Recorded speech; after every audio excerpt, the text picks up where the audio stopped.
দুটি সংখ্যার যোগফল তাদের বর্গের যোগফলের 20% এবং তাদের বর্গের বিয়োগফল 25%।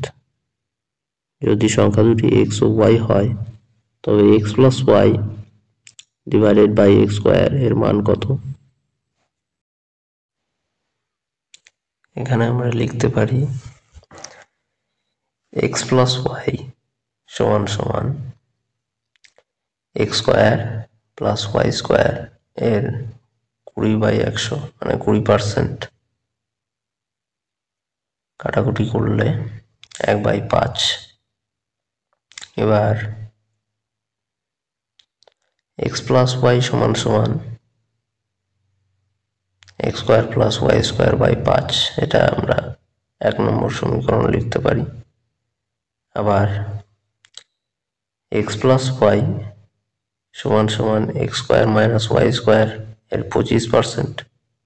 কাটাকুটি করলে 1/4 বা x plus y সমান সমান x square minus y square by 4, এটা 2 নম্বর সমীকরণ। এবার 1 নং এবং 2 নং সমীকরণ থেকে পাই x square minus y square by 4 সমান সমান x square plus y square by 5।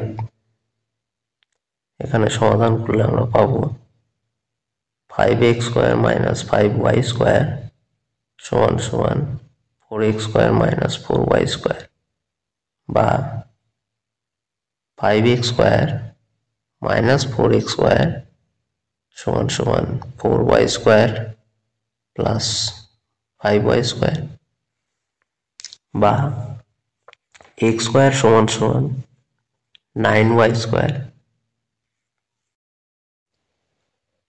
এখন x square সমান সমান 9y square 1 নং সমীকরণে বসিয়ে পাই x plus y সমান সমান x square plus y square divided by 5 সমান সমান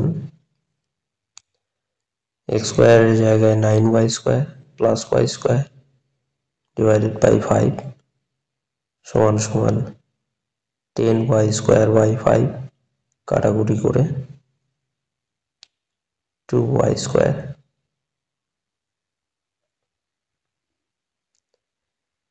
তাহলে আমরা মানটা নির্ণয় করব x plus y divided by x square R x plus y এর মান 2y square। তাহলে 2y square উপরে বসে গেল আর নিচে x square জায়গায় 9y square। y square কেটে গেল, তাই সমান সমান উত্তর 2/9।